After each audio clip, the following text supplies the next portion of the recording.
Berawal dari pasukan khusus swasta asal Tiongkok, dia mendapatkan misi penting untuk melakukan evakuasi warga di kilang minyak milik perusahaan Yotim Oil yang terletak di Baghdad, Irak. Karena sebelumnya, kilang tersebut mendapatkan serangan mendadak dari tentara bayaran yang masih belum diketahui alasan mereka melakukan serangan tersebut. Sesamanya di kilang, pemimpin pasukan bernama Lu Feng disambut oleh kepala Yotim Oil bernama Profesor Cheng yang akan menuntun Lu ke para warga yang akan mereka evakuasi.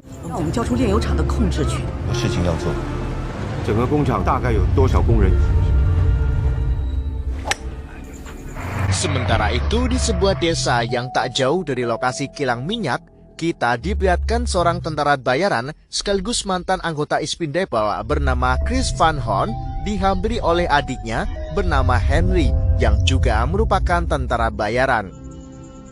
Henry memberikan Chris uang hasil kerjasama mereka setelah menjual senjata kepada tentara Irak. Henry kemudian meminta Chris untuk ikut dalam sebuah misi di mana Henry dan anak buahnya mendapatkan sebuah tugas untuk menculik beberapa orang yang telah menjual senjata ilegal. Namun, Chris menolak karena ia ingin merawat anak-anak yatim piatu di desa ini. Meskipun begitu, Henry tetap mengingatkan bahwa hadiah misi kali ini sangat besar sehingga Chris bisa menggunakan hadiah tersebut untuk membantu para warga di desa ini. Tidak cuma itu, Henry juga mengungkapkan kalau Chris sudah berubah dan mulai menjauhi pekerjaan ini setelah kematian ayah mereka 2 tahun yang lalu. Yeah, Dad would have done it though.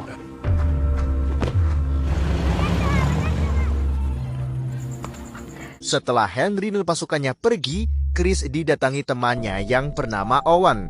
Kedatangan Owen ke sini untuk memperbaiki pompa sumur yang menjadi satu-satunya sumber mata air di desa ini. Namun sayangnya, saat memperbaiki pompa sumur tersebut, Owen menemukan kalau pompanya sudah rusak, sehingga Chris harus membeli beberapa peralatan yang harganya sangat mahal, yaitu $100,000.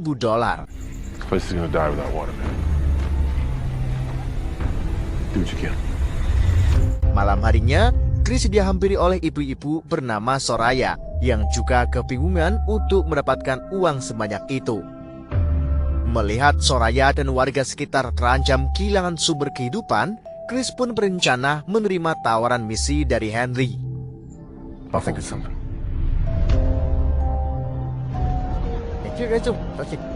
Keesokan harinya, di kilang minyak, Lu dan pasukannya mulai mengangkut para warga dengan menggunakan 11 bus.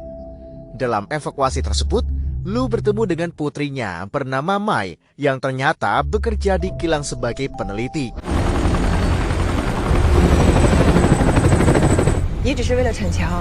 Di dalam perjalanan, Mai mengungkapkan kekecewaannya terhadap Lu yang lebih mementingkan pekerjaannya daripada ibu dan dirinya. Namun meskipun begitu, Lu sebenarnya sangat menyayangi Mai, tapi karena tugas negara, jadi ia tak mau harus menjalankan tugasnya.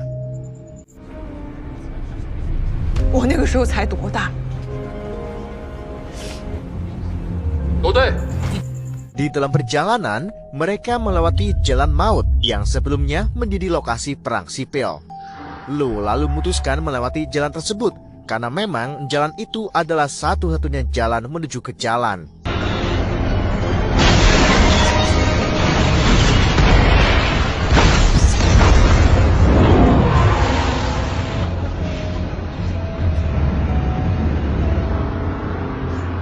Singkat cerita, setelah melewati jalur maut, mereka dikejutkan dengan kemunculan badai pasir. Padahal, BMKG menginfokan kalau hari ini tidak akan terjadi badai pasir.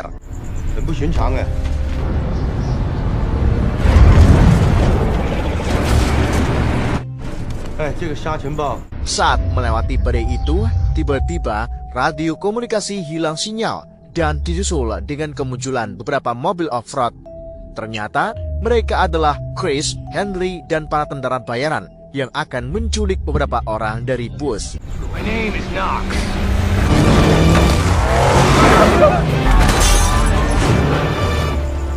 Chris dan para tentara lalu menyabotase bus nomor 11 dan 8.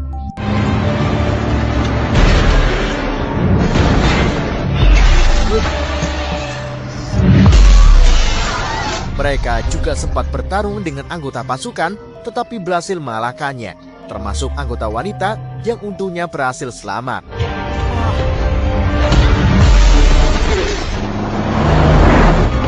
Chris dan pasukannya lalu membawa pergi 2 bus tersebut, sedangkan Lou dan anggota lainnya masih belum mengetahui kalau 2 busnya telah dibajak. Setelah keluar dari badai pasir, Lou merungah kalau 2 busnya telah hilang dan menyadari bahwa badai pasir itu tidak alami. Lou kemudian memutuskan untuk mencari bus yang telah hilang dengan menggunakan helikopter. Tetapi saat hendak pergi, Mai meminta ikut yang akhirnya Mai pun ikut.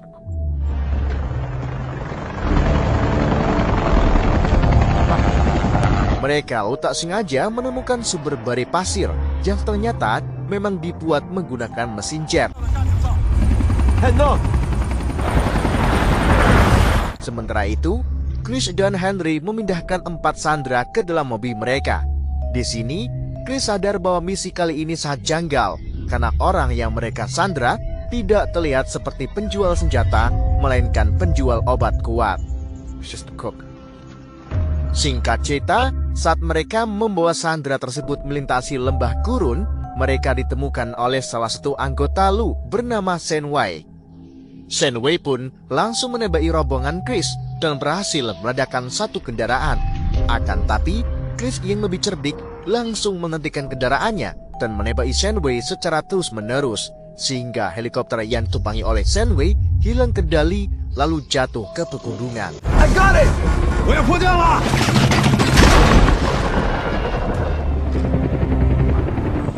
Look. Sementara itu, Lou dan Mai tak sengaja menemukan sebuah bus nomor 11 yang ditinggalkan. Di dalam bus tersebut, Lou menemukan beberapa penumpang, tetapi 4 di antaranya telah hilang diculik. Mengetahui hal itu, Lou pun langsung melakukan pencarian ke area pergurunan. 但是很危险。 Henry dan pasukannya kemudian membawa Chris ke markasnya untuk menghadap ke orang yang telah menyewa mereka. Namun sesampai di sana, Chris dibuat terkejut karena orang yang menyewa jasanya adalah temannya sendiri, yaitu Owen.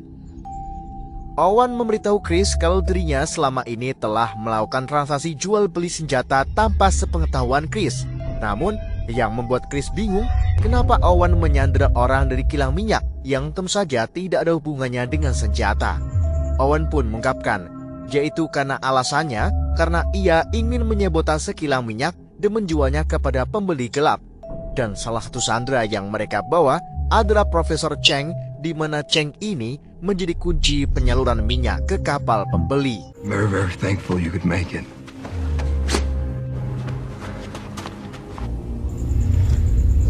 Mengetahui hal itu, Chris pun langsung batalkan misinya. Ia lalu mengajak Henry pergi, tetapi Henry tak mau karena belum dibayar oleh Owen. Setelah Chris pergi, Owen tiba-tiba menembak mati Henry dan beberapa anak buahnya. Sedangkan 2 anak buah Henry, yaitu Knock dan Morgan, langsung berpihak kepada Owen karena ternyata mereka adalah anak buah Owen sejak awal. Can't have them interfering with the plan. Let's go! Saat Chris sedang melakukan perjalanan kembali ke desa, ia ditemukan oleh Lou yang curiga dengan Chris dan memutuskan untuk mengikutinya ke desa. Follow him!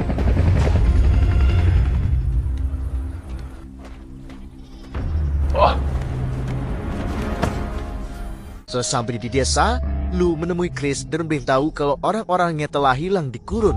Namun Chris tidak mau menjawab dan malah pergi ke markas rahasianya untuk mengambil uang sambil diikuti oleh Lou.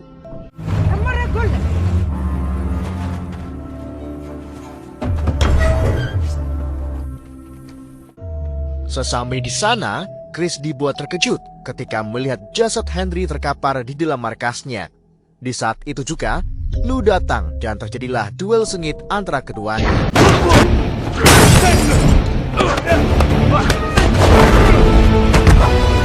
Chris yang memiliki tubuh lebih besar dengan mudah melempar Lou ke sana kemari.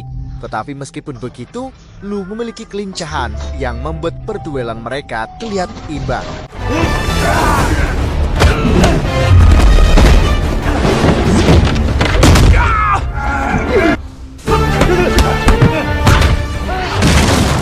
Chris lalu menuduh Lu sebagai pelaku yang telah membunuh adiknya. Tetapi Lu mengatakan kalau dia tidak membunuh siapapun.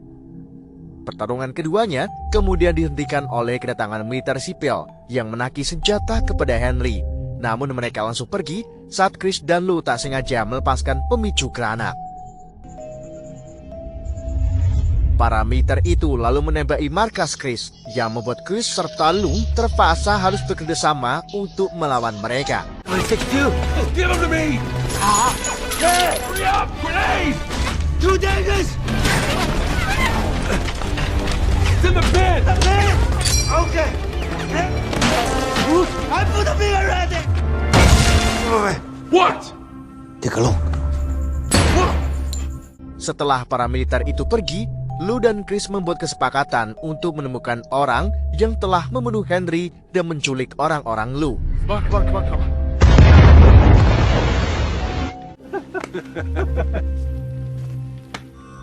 The refineries. Sementara itu, di sisi lain, Owen dan pasukannya membawa Profesor Cheng ke kilang minyak, di mana di sana Owen meminta Cheng untuk memberikan kode akses agar Owen bisa menyalurkan minyaknya ke dermaga.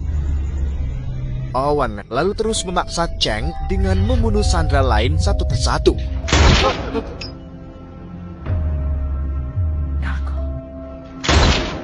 Awalnya, Cheng masih belum mau memberikan kode aksesnya. Namun saat Owen hendak membunuh sandera terakhir yang merupakan putra Cheng, Cheng pun langsung setuju untuk memberikan kode aksesnya. Namun sayangnya, kode itu berada di dalam tas yang kini dibawa oleh Mai. Putra Cheng bernama Putra kemudian menyarankan Owen untuk melacak nomor telepon Mai sehingga Owen bisa mengirim anak buahnya untuk mengambil tas tersebut.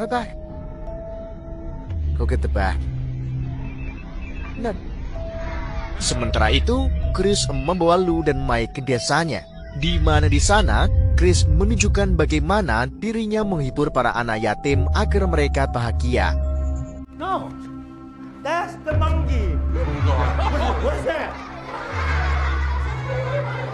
Time for the meal. Yeah.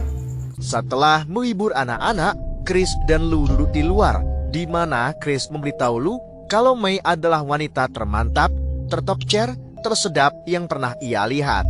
Namun, Chris langsung terdiam setelah mengetahui kalau Mai adalah putri Lu. A 5-woman family. Di saat itu juga, mereka mendengar suara gogohan anjing yang menandakan kalau desa mereka sedang disusupi. Dan benar saja, saat Chris dan Lu mengeceknya, mereka menemukan sekelompok anak buah Owen yang sedang mengedap-ngedap. Chris dan Lu pun mulai menengkel anak buah Owen satu persatu. Where is it?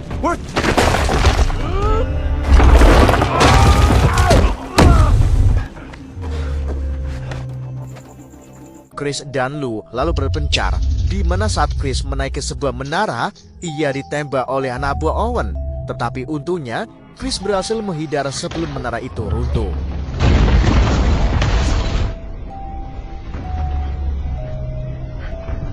Keduanya kemudian dikepung oleh Knock dan pasukannya.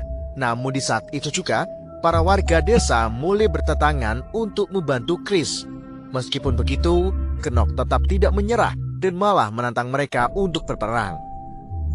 Daripada berjatuhan-jatuh korban, Chris pun memberikan tas milik Mai kepada Knock dan membiarkan mereka pergi begitu saja. 你会说中文啊？ Keesokan harinya, Mai memberitahu Chris kalau tas itu berisi USB yang memiliki kode akses untuk membuka aliran dari kilang minyak, di mana minyak di dalam perusahaan Yotim mencapai jutaan barel. Mengetahui kalau Owen akan merampas semua minyak, Chris dan Lu pun memutuskan pergi ke sana guna menghentikan Owen. Keduanya lalu pergi menggunakan truk bermesin jet, sedangkan Mai yang tak suka ditinggal memutuskan untuk menyusul mereka dengan mobil warna biru milik Chris secara diam-diam.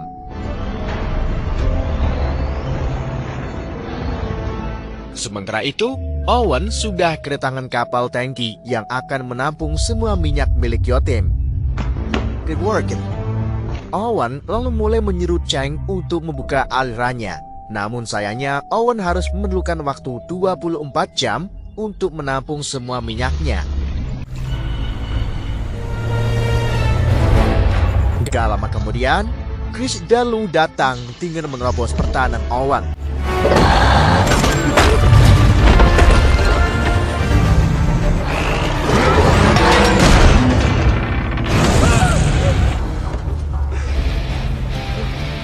Keduanya lalu lanjut menghajar para anak buah Owen.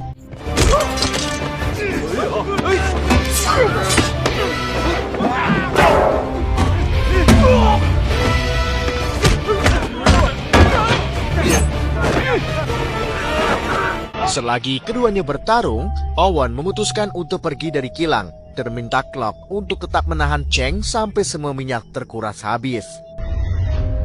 Chris dan Lou kemudian masuk ke dalam ruang kontrol, di mana keduanya berhadapan dengan Knock yang ahli dalam bela diri.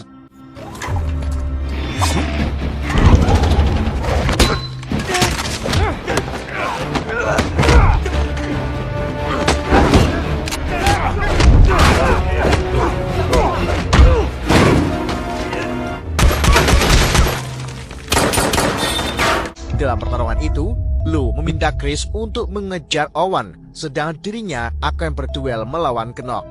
Sharpie head or... Hey, Knox!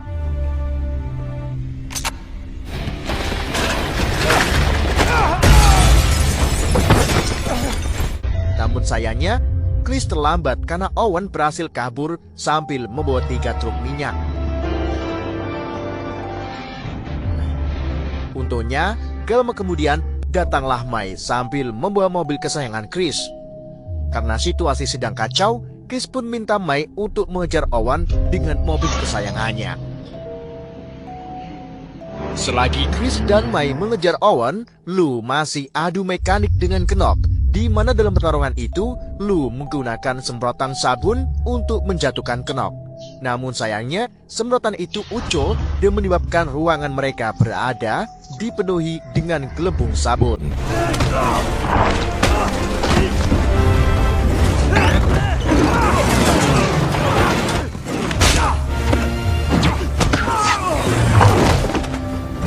Keduanya lalu lanjut berduel. Lou yang memiliki kemampuan seperti Jackie Chan akhirnya berhasil mengalahkan Knock.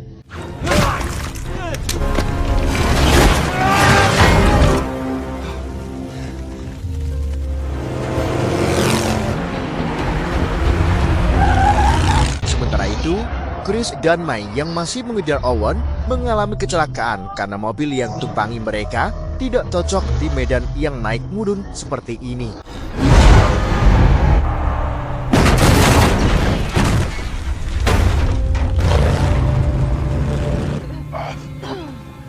Untungnya, sebelum mereka kehilangan Owen, Lou datang membawa truk jet. Ketiganya lalu mengejar Owen dengan truk tersebut, namun karena tertinggal jauh, Chris pun mengaktifkan mesin jetnya sehingga mereka dapat dengan cepat mencapai Owen.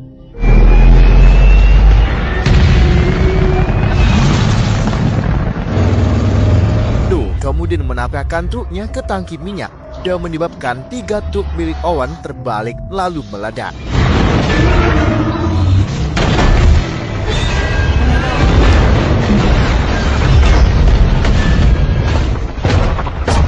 Dalam ledakan itu, rekan Owen yaitu Morgan tewas, sedangkan Owen mengalami luka bakar di wajahnya.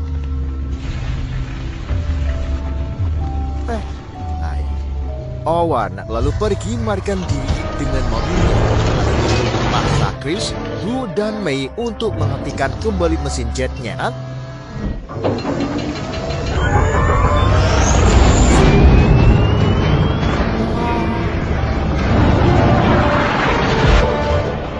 Kemudian menatakan mobil Owen dan menyeretnya ke jurang.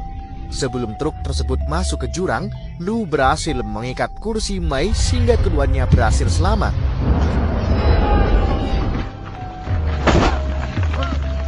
Sedangkan Owen yang masih di atas tebing tak sengaja terpeleset dan jatuh ke jurang sampai pindah alam.